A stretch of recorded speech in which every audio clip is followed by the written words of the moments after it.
nó giờ ở cái đây nó ở lối đây ta chỉ cho nó ở họ giống cao Thật đi. ở họ giống cao Cứ ở cứ. Đấy tôi đi làm một tá la tỏ lò nên ba nãy cái nào. Nhưng bà đã thích tôi liềm nó mà. tao nói giờ về con lông tu Thế nên cô lỡ ba. lỡ mà thôi ít nó vừa lấy Cứ sợ tiền đi nó phải nói cho tầm của tôi. rồi sẽ uống Tôi nhiều. Ra đi. nó giờ Tôi không gì hết. Bên thì mà tôi gì hết. Dạ lì đó. thế còn gì lại Tôi phải em còn lì đó. tao nẹp po chỉ giao Tức ủa ấy. Mà mình chỉ tốn tôi bên nào mình chỉ một lỗ là sao ta.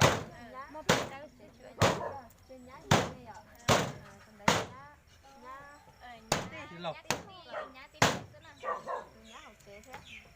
Là bây giờ mà nào nè.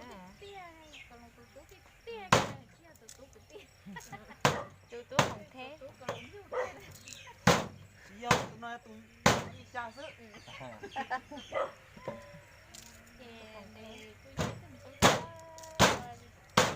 Ba đi nhận được tí. Hai kia sẽ mà sợ rằng. Tôi sợ té kia, tôi sợ té đò. Đấy. Bây giờ anh chị. Ít xin là chế vậy. Yeah, bố té kia cha đi à. Cho bố hỏi lại ô luôn.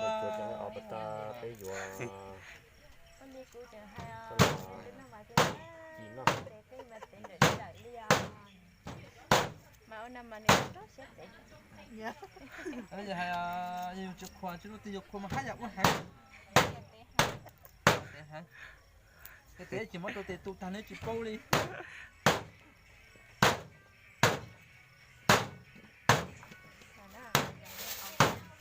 Rồi xe cái.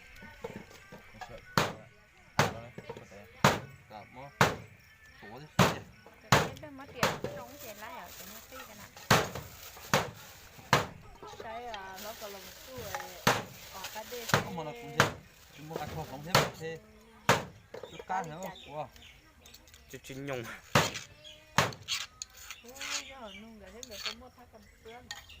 mà nó cho lần gì nó lấy mà nó cho lần gì có số lo rồi dù lấy mà cái phần nó nói thế Pan hả? đua chơi này tôi chỉ tao chúa cả Ứng chúa lò mà. cha chẳng khắc khai tia Ứng gió. Mất khai. Giờ mất nếu cho ta mà khai đồ bây giờ bây giờ là ôi cho mấy từ nó đó tới nó cái tay nó Tay nó. cái sẽ nữa nhỏ học đây nữa chả xíu Thế này anh đem một cháu. chỉ cho cầu nắm mà tay nắm cái gì Cho tròn dù nữa. nó con chú Hành này cho tròn sẽ hả? chị cũng nhớ hỏi thế Ba hả? cái gì Đây là. Đây để chỗ này.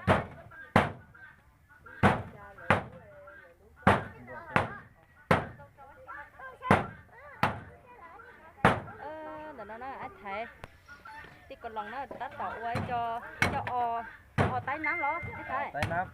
tay nắm Cái gì mà cái sẽ chỉ mà cũng kìa. Cái chỉ có nó bây giờ chỉ có hết chả. giờ cá vào đi cho nó chỉ tao nó vừa chứ tay nắm nè Cắt đi. nó cho On chuột đi.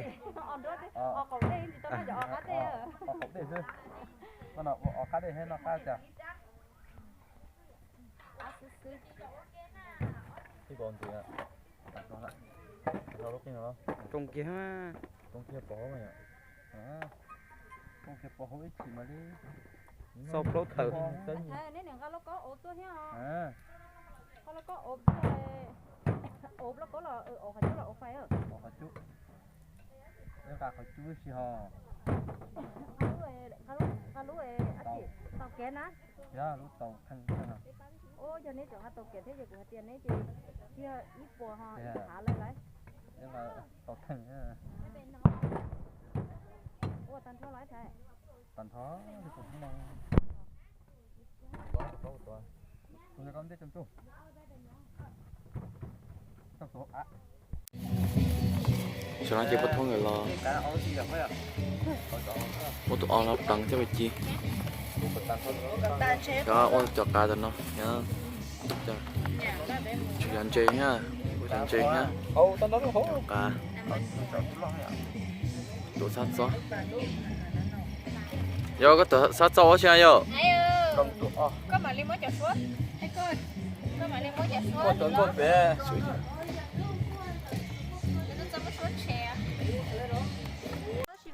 chả xuống cho on nhá cho cả ta chứ cho giờ khương thì mới cho bay ốp theo cho bay ồ xí ở tụ bên này giao tụ giờ cho bay chi giờ sao mà bùi hiểu rồi cho bay chi cha tụi nó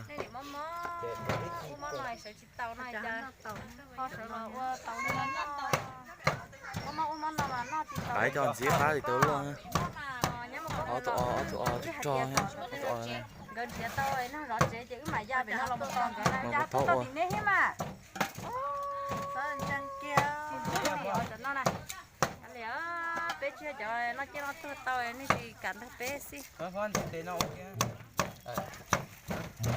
ai thấy bao đây à ai thấy nè lo gì bé phải nó nè dạ đây cho là chưa cho giờ họ chỉ tới giờ họ trở thằng sẽ đồ tay cũng nhiều ông tu trở thằng món mà cố ô nhớ cởi ý chỉ cậu ý mong cỏ mong mà tao nó thế đi mong nói em mà có đâu thì nhớ ý chỉ thiên nhớ sao